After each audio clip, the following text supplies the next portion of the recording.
નમસ્કાર વિદ્યાર્થીઓ, આજથી આપણે સોશિયલ સાયન્સ સબ્જેક્ટ શરૂ કરીએ છીએ. ધોરણ 10 એના લેક્ચર્સ મૂકીએ છીએ. તમે આ વિડીયો જોઈ તમારી કોમેન્ટ્સમાં તમારા પ્રશ્નો આપી શકશો. સોશિયલ સાયન્સ એ ખૂબ મોટો વિષય છે. જો એને વિશાળ રૂપે ભણવામાં આવે તો 1 વર્ષ 2 વર્ષ નહીં 3 4 5 વર્ષ ટૂંકા પડે, એટલું બધું એમાં નોલેજ છે. બસ એ દરિયાની અમુક બૂંદો તમે ધોરણ 10માં ભણશો. તો આપણે એનો પહેલો પાઠ શરૂ કરીએ, ભારતનો વારસો. એક વસ્તુ તમને ખાસ કહી દઉં કે હજી આપણે સ્કૂલ શરૂ થવામાં ઘણી વાર છે. જૂનમાં સ્કૂલ શરૂ નથી થવાની, જુલાઈમાં શક્યતાઓ છે કે 15 તારીખ પછી મે બી શરૂ થાય. એટલા સમયમાં તમે આ વિષયને ભણો, પાઠ વાંચો અને તમને જ્યાં જ્યાં પ્રશ્ન લાગે, મને ખબર છે 1.5 મહિનામાં ભૂલાઈ પણ જવાના, તો એક નોટબુક લખો, એમાં એ પ્રશ્ન નોંધી રાખો. જ્યારે આપણે મળીએ તે પ્રશ્નો તમે મને પૂછો, હું તમને એના ચોક્કસ જવાબ આપીશ. જ્યાં જે પ્રશ્નો ઉઠે એ પ્રશ્નોને નોંધ કરી લો, પ્રશ્ન પૂછજો જ્યારે આપણે મળીએ ત્યારે. સોશિયલ સાયન્સ ઘણો વિશાળ સબ્જેક્ટ છે, એટલે હું તમને એવું નહીં કહું કે તમે ટેક્સ્ટબુકના જ પ્રશ્નો પૂછો, જે તમને 12માં 10માં બોર્ડમાં પૂછાય જે જ, એ તો અમસ્તા પણ ભણવાના છે, હું તમને કહેવાનો જ છું. પણ તમારું નોલેજ વધે એ ટાઈપના પણ પ્રશ્નો કરવા. તો પહેલો પાઠ આપણે શરૂ કરીએ.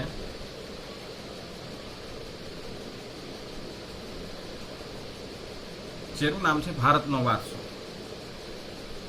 પ્રાચીન સંસ્કૃતિ ધરાવતો આપણો દેશ છે. વિષ્ણુ પુરાણ કહે છે કે સમુદ્રની ઉત્તરે અને હિમાલયની દક્ષિણે આવેલ સ્થળનું નામ ભારત વર્ષ છે. ભારત ખૂબ વિશાળ છે સંસ્કૃતિની દ્રષ્ટિએ અને ભૂમિની દ્રષ્ટિએ. વિશ્વનો 7મા નંબરનો સૌથી મોટો દેશ છે. વસ્તીની દ્રષ્ટિએ 2જા નંબરનો સૌથી દેશ છે. અને દુનિયામાં સૌથી જૂનામાં જૂની સંસ્કૃતિ ધરાવતો ભારત દેશ છે. કન્ટિન્યુઅસ. બીજી બધી સંસ્કૃતિ ખતમ થઈ ગઈ છે. ચીન એક કહે છે કે અમારી સંસ્કૃતિ જૂની છે, પણ વ્યવહારિક દ્રષ્ટિએ તો 5000 વર્ષ જૂની પરંપરાઓને પણ અમલમાં મૂકનારો કોઈ દેશ હોય તો એ ભારત છે. જે મોટી વાત છે કે આટલી બધી આધુનિકતાઓ આવી ગઈ હોવા છતાં પણ ભારત પોતાની સંસ્કૃતિને જાળવી રાખી શકે. તો કીધું કે ભાઈ સમુદ્રની દક્ષિણે અને હિમાલય ઉત્તરે અને હિમાલયની દક્ષિણે આવેલ સ્થળ એટલે ભારત.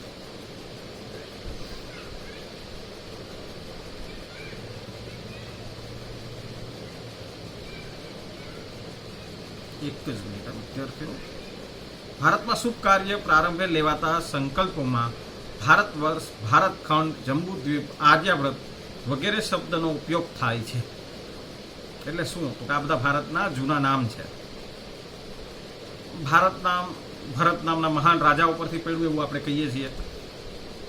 એક જગ્યાએ એવું લખાયેલું છે કે ભારતમાં જ્યારે ઈરાન તરફથી આર્યોના ટોળાઓ આવ્યા ત્યારે અલગ અલગ 19, અમુક 17 કે છે, અમુક 21 કે છે. આપણે બેની વચ્ચેનો 19 પણ કહેવાવાળા છે. 19ની આસપાસ કબીલાઓ હતા અને એમની વચ્ચે યુદ્ધ થતા. અમુક 18 કે છે, બરાબર. એટલે આપણે દરેક કોઈની વળી વિદ્યાર્થી અથવા એના ફેમિલી મેમ્બરને એવી ખબર હોય કે એની 18 કબીલાઓ હતા અને સાહેબ તો 19 કે. તો અલગ અલગ જે ઇતિહાસકારો છે એ અલગ અલગ કહે છે.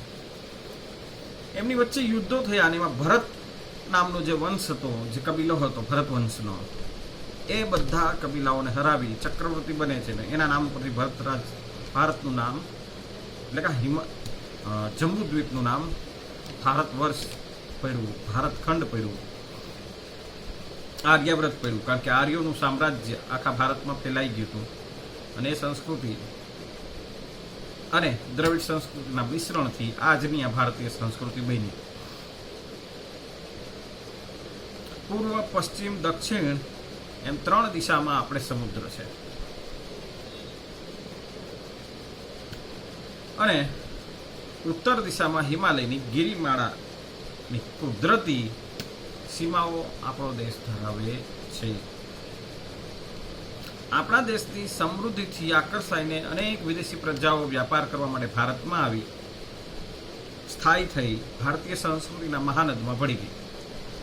ઘણી બધી સંસ્કૃતિઓ આવી. અંગ્રેજો એક નહોતા, અંગ્રેજોની પહેલા પણ 2,500 વર્ષથી 3,000 વર્ષથી. અને જો આર્યોની સંસ્કૃતિને, આર્યોને પણ આપણે બહારના ગણીએ જેના આપણે વંશજો છીએ. તો 5000 વર્ષથી ભારતની અંદર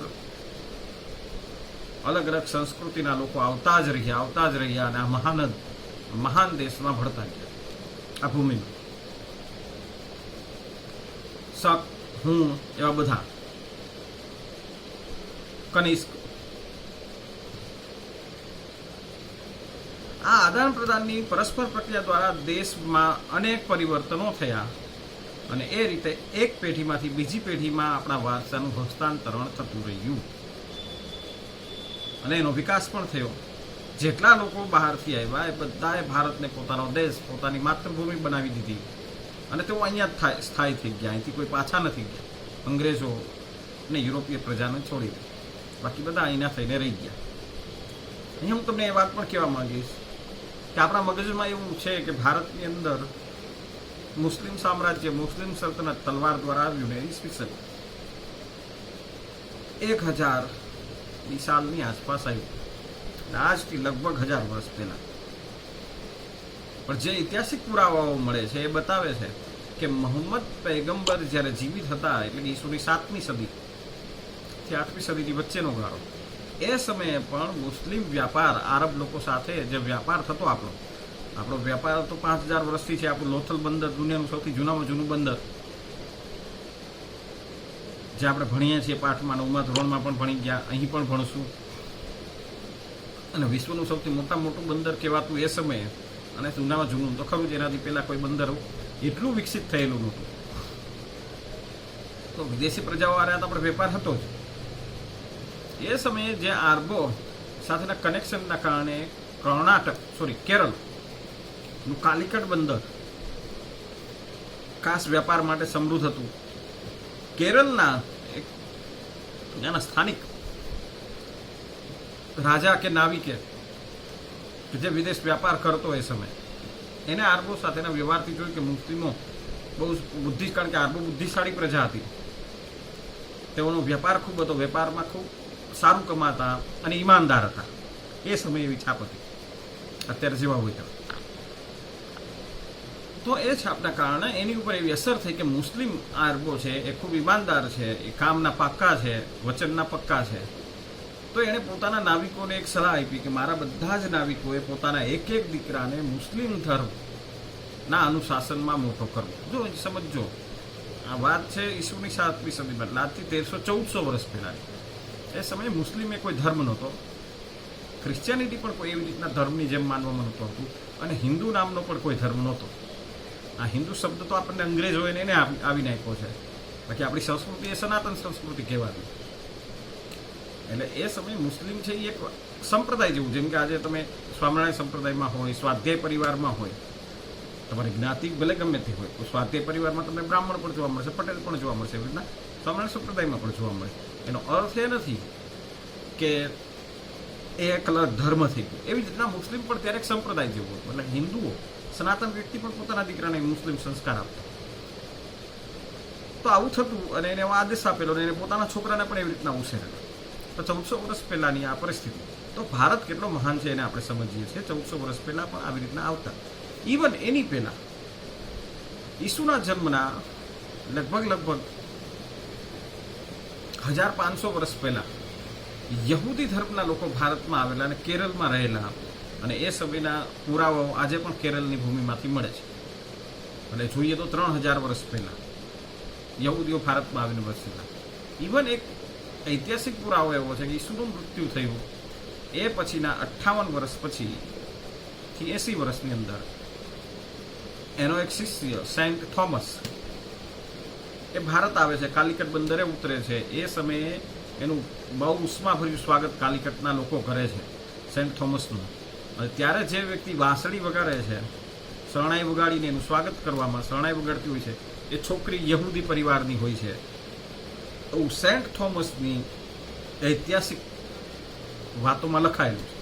તો તમે વિચાર કરો કે આજથી 2000 વર્ષ પહેલાં, આ ઈસવીસન 2020 ચાલે છે, ઈસુના મૃત્યુ પછીના 58 વર્ષે, 58 થી 80 વર્ષની અંદર એક વ્યક્તિ આવે છે અને એ સમયે જે સ્વાગત થાય છે એમાં યહૂદી પરિવારની છોકરી હોય છે. તો ભારત આજે સમૃદ્ધિથી ભરેલો છે એવું નથી, 3,000 વર્ષ પહેલા પણ વિવિધતાઓ હતી. જૈન, બૌદ્ધ, સનાતનીઓ, યહૂદીઓ, ત્યાર પછી ક્રિશ્ચિયનો, અને અંગ્રેજો જ ક્રિશ્ચિયન ધર્મ લઈને આવ્યા કે ફ્રેન્ચો જ ક્રિશ્ચિયન ધર્મ લઈને આવ્યા એવું નથી. ફ્રેન્ચો જ્યારે અહીંયા આવ્યા 16મી સદીમાં, એની પહેલા કેરળમાં ચર્ચ બંધાઈ ગયા હતા, અને એના પુરાવા આજે પણ એ ચર્ચ ઊભા છે 2000 વર્ષ જૂના, સેન્ટ થોમસના સમયના. તો એ જગ્યાઓ છે તો એમ માની શકાય. ઇવન ત્યાં સુધી એવું કહેવાય છે કે દુનિયામાં જેટલા ક્રિશ્ચિયનો યુરોપમાં છે એ બધા ક્રિશ્ચિયનો કરતાં પણ સૌથી જૂની પેઢી ધરાવતા ક્રિશ્ચિયનો ભારતમાં છે. અને વડવાઓ જે ક્રિશ્ચિયન થયા હોય તો સૌથી વધુ જૂનામાં જૂની પેઢી ક્યાં? તો કે ઇન્ડિયામાં. કારણ તો ઈસુના મર્યા પછીના 80 વર્ષમાં ભારતમાં ક્રિશ્ચિયનો આવી ગયા. જે સમયે યુરોપમાં હજી ક્રિશ્ચિયન ધર્મ પહોંચ્યો જ નહોતો. તો હવે વધારે ઊંડા નહીં જઈએ, આપણે આગળ વધીએ કે ભારત કેટલી વિવિધતાઓ છે. આ 2-3 બાબતો ઉપરથી આપણને ખ્યાલ આવી જાય. ભારતનું સ્થાન અને વિસ્તાર. વર્તમાનમાં ભારત સ્થાન, કદ અને વિસ્તારની દ્રષ્ટિએ વિશ્વનો 7મા નંબરનો દેશ છે. જો તમારી પાઠ્યપુસ્તકમાં પહેલી લાઈન નથી, એવું છે કે 9મા ધોરણમાં ભણી ગયા. પ્રાચીન સમયનું ભારત ઘણું વિશાળ હતું, અને હાલમાં પણ ભારત વિસ્તારની દ્રષ્ટિએ વિશ્વમાં 7મા ક્રમે અને જનસંખ્યાની દ્રષ્ટિએ બીજું સ્થાન ધરાવે છે. 9મા ધોરણમાં ભણી ગયા એવી લાઈન પૈતા પછી આ છે, એટલે પછી કન્ફ્યુઝ ન થાય. વૈવિધ્યસભર વારસો, વિવિધતા તો હમણાં જ મેં તમને કીધી. હજી એક ઉદાહરણ તમને આપી દઉં. રાજા હર્ષવર્ધન, કનિષ્ક વંશનો રાજા. કનિષ્ક વંશ ભારતનો બહારથી આવેલો. હર્ષવર્ધનના પિતા કે એના પિતા લગભગ એ જ્યારે ભારત ઉપર ચડાઈ કરીને પોતાનું સામ્રાજ્ય સ્થાપે છે, ત્યારે વારસામાં હર્ષવર્ધનને પણ રાજ્ય દેતા જાય છે. આપણા ભારતના ઇતિહાસના મહાનતમ જેટલા રાજાઓ થયા એમાંનું એક નામ એટલે આ હર્ષવર્ધન. હર્ષવર્ધને શું એવું મહાન પ્રદાન કરી દીધું એવું આપણને લાગે તો ઘણું બધું પાછળ જવું પડે ના. પણ 2 બાબતો આપણે ખાસ નોંધીએ કે આજની લગ્ન વ્યવસ્થા, આપણે જે મેરેજ કરીએ છીએ એ મેરેજને કાયદેસર કરવાની જે વાત છે પહેલી વખત હર્ષવર્ધને કરી. હર્ષવર્ધને એવું કીધું કે જે લોકો લગ્ન કરે છે એને લગ્ન કરતા સમયે પોતાના માતા પિતા, છોકરીના માતા પિતા, પોતાનું પરિવાર, છોકરીનું પરિવાર, એક બ્રાહ્મણ અને ગામના પંચની હાજરીમાં લગ્ન કરવા જોશે. જો એવી રીતના લગ્ન નહીં કરે તો એ લગ્ન માન્ય નહીં ગણાય અને લગ્ન કરનાર વ્યક્તિને સજા થશે. ઈસુના જન્મ પહેલાની વાત છે, કનિષ્કની સમયની, અથવા ઈસુની આસપાસની, પણ એ કનિષ્કના સમયમાં છે. તમે વિચાર કરો કે આજથી 2000-2,000 વર્ષ પહેલા એક રાજાએ એવી ઘોષણા કરી. એની પહેલા સુધી શું લગ્ન થતા હતા, પણ ગાંધર્વ વિવાહ જેવું હતું. માતા પિતાની હાજરી હોય, એના આશીર્વાદ હોય, પણ એવું જરૂરી નહોતું કે મા બાપ જ નક્કી કરે. અત્યારે જેમ અત્યારે અરેન્જ મેરેજમાં છે કે માતા પિતા કે ત્યાં જ છોકરા છોકરી કરવું. હવે જો કે પરિવર્તન આવ્યું છે, પણ આજથી 2000 વર્ષ પહેલા ઉલટું હતું. છોકરો જે ગમે, છોકરીને જે ગમે છોકરી, એ બંને એકબીજાને લગ્ન કરી લે, ઘરે આવીને કહી દે કે મને આ ગમે છે, મેં એની યાર લગ્ન કર્યા છે. કેવી રીતે? તો કે સૂર્યની સાક્ષી, પ્રકૃતિની સાક્ષી, એનું કોઈ સબૂત રહેતું નહીં. આનો ગેરફાયદો યુવાનો ઘણો ઉઠાવતા, ઘણી છોકરીઓની જિંદગી ખરાબ થતી. એટલા માટે હર્ષવર્ધને આ એક હુકમ બહાર પાડ્યો કે જે કોઈ યુવાનોએ લગ્ન કરવા છે એણે છોકરીના છોકરાના બંનેના માતા પિતા તો હોવા જોઈએ, એ વાત તો બરાબર, પણ બંનેનું પરિવાર પણ હોવું જોઈએ, કુટુંબીઓ પણ હોવા જોઈએ, અને છોકરાએ છોકરીના ઘરે જવાનું લગ્ન માટે, અને છોકરીના ગામવાળા પંચના લોકો પણ હોવા જોઈએ, છોકરાના પણ મુખ્ય પંચના વ્યક્તિઓ હોવા જોઈએ, અને પુરોહિત એટલે કે બ્રાહ્મણ હોવું જોઈએ. આવું કેમ? ભવિષ્યમાં ક્યારેય પણ છોકરો ફરી ન શકે કે મેં આ છોકરી સાથે લગ્ન નથી કર્યા, કારણ કે સબૂતમાં આટલા વ્યક્તિઓ છે. આ બધા સબૂત રાખવા માટે આપણે જાનને બધું લઈને જઈએ છીએ, જે હવે એક આપણી પરંપરા, આપણી સંસ્કૃતિનો ભાગ થઈ ગયો. તો વિવિધતાઓ જુઓ. એક કનિષ્ક રાજા, હરિશ્વરનો રાજા, જે બહારથી આવે છે ભારતને પોતાની માતૃભૂમિ બનાવે છે, અને ક્રાંતિકારી નિર્ણય લે છે, જે વિશ્વની લગ્ન સંસ્થામાં બહુ મોટામાં મોટો નિર્ણય ગણાય છે. અને આજે આપણી સંસ્કૃતિનો ભાગ છે. આપણે ફેરાવો કરીએ છીએ, 7 ફેરાઓને વચનો આપવા એક તે સમયનો કાયદો હતો કે આવા વચનો આપવા પડશે. આગળ વધીએ. ભારત ભૂમિએ આપણને અને વિશ્વને સમૃદ્ધ વૈવિધ્યસભર વારસો આપ્યો. ભારતીય સંસ્કૃતિ શાંતિપ્રિય અને વેપારી છે. ભારતની સંસ્કૃતિમાંથી સચ્ચિત અને આનંદનો અનુભવ પ્રાપ્ત થાય છે. તમે સંસ્કૃતિનો જેમ જેમ અભ્યાસ કરો, જેમ કે અશોક આજથી 2500 વર્ષ પહેલા, 2200 વર્ષ પહેલા, 2300 વર્ષ પહેલા જે કાંઈ ઇતિહાસકારો એનો આંકડો કહે, બધા અલગ અલગ કહે છે, પણ એટલું ખબર કે ભાઈ આપણને ઈસુની સદી ખબર છે, એનાથી 300 વર્ષ પહેલા તો એ થયો હતો, એટલે 2300 વર્ષથી 2400 2500 વર્ષની અંદર. એ સમયે એના રાજ્યમાં, જેમ જુનાગઢમાં એના જે શિલાલેખો છે, મારી પાસે એની બુક છે, હું તમને રેફરન્સ બતાવીશ બીજા લેક્ચરમાં. એમાં એણે લખેલું છે કે આપણા રાજ્યમાં પશુઓ માટે પણ અસ્પતાલ ખોલવામાં આવ્યા છે, ને એના ઈલાજ માટેની પણ જે જરૂરી ઔષધિઓ છે એ વાવવામાં આવી છે. તો વિચાર કરો, 2300 વર્ષ પહેલા પશુ હોસ્પિટલ હતી. પછી એણે એમાં લખ્યું છે શિલાલેખમાં, બીજા નંબરના શિલાલેખમાં, કે વટે માર્ગો જે રસ્તા ઉપર ચાલે છે એમને આરામ માટે વિહારો બંધાવવામાં આવ્યા છે, વૃક્ષો વાવવામાં આવ્યા છે, અને દર 5 કિલોમીટરે કે 3 કિલોમીટરે એક પાણીનું પરબ બંધાવવામાં આવ્યું છે. યાદ રાખજો, આજે તો સરકાર એટલી ફેલાયેલી છે કે જિલ્લા લેવલે વહીવટતંત્ર છે, તાલુકા લેવલે વહીવટતંત્ર છે, જ્યારે આ તો કેન્દ્ર રાજ્ય હતું. કેન્દ્ર એટલે કે જ્યાં મેઇન એક રાજા સર્વોપરી હતો અને એને ધીમે ધીમે પોતાનો વિસ્તાર કરેલો. 2300 વર્ષ પહેલા ઈરાનથી શરૂ કરી અને સોમનાથ સુધી એનું સામ્રાજ્ય ફેલાયેલું હોય, અને આમ મોંગોલિયા સુધી સામ્રાજ્ય ફેલાયેલું હોય, ને એમાં 3 કિલોમીટર અને 5 કિલોમીટર પરબ બાંધવો. આ 21મી સદીમાં 2020ની સાલમાં આપણે 20 કિલોમીટર કે 10 કિલોમીટર એક સારી હોસ્પિટલ નથી બાંધી શક્યા.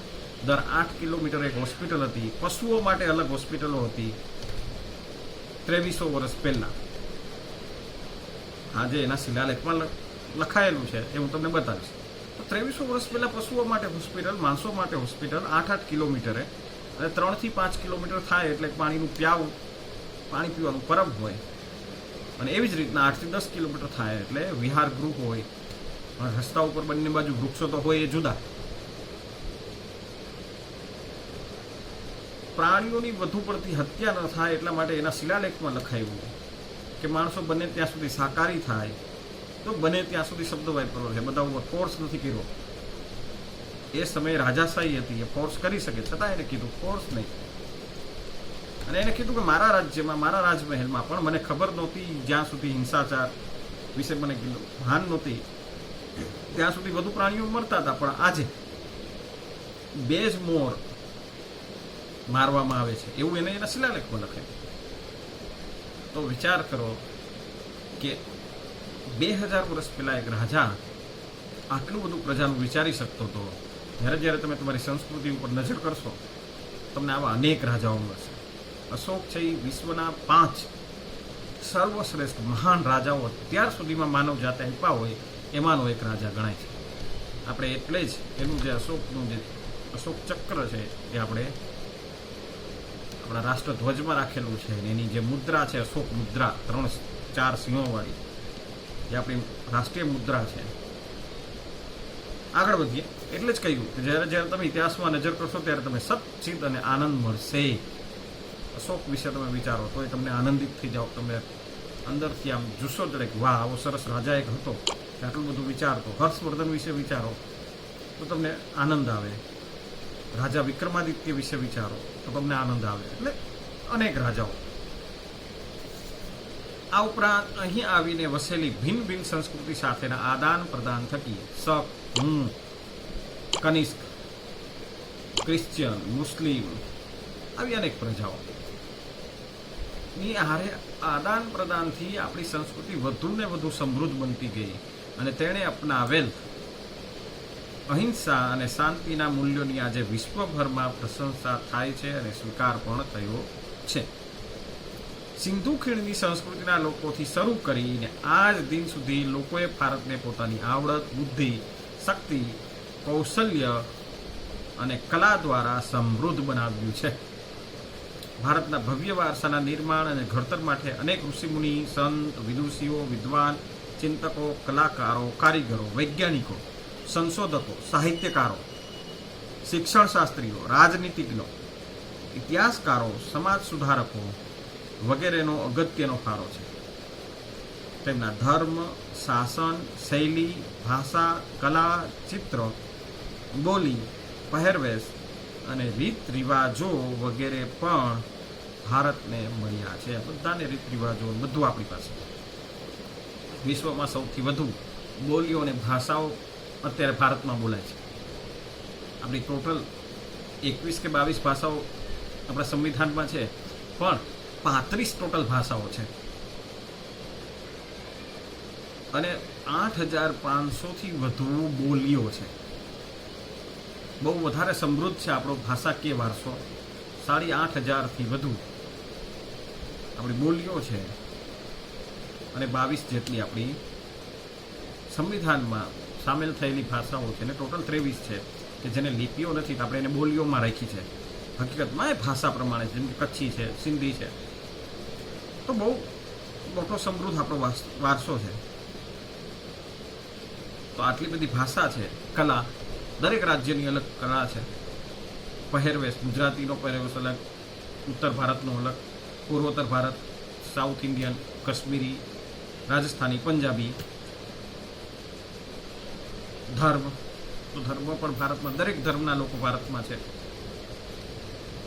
રીત રિવાજો અલગ અલગ છે. ભારતની અંદર કે આપણા ગુજરાતની અંદર વાત કરીએ, ગુજરાતની અંદર પણ સૌરાષ્ટ્રની અંદર વાત કરીએ કે અલગ અલગ જ્ઞાતિઓની વાત કરીએ, તો દરેક જ્ઞાતિમાં લગ્નના, મરણના બધા રિવાજો અલગ અલગ છે. આ રીતે ભારત છે ભાતીગળ સંસ્કૃતિનો દેશ છે. સંસ્કૃતિનો અર્થ શું એ નેક્સ્ટ વખતે આપણે વિડીયો લેક્ચરમાં ભણશું. અત્યાર માટે આટલું ઘણું. ચાલો, બાય.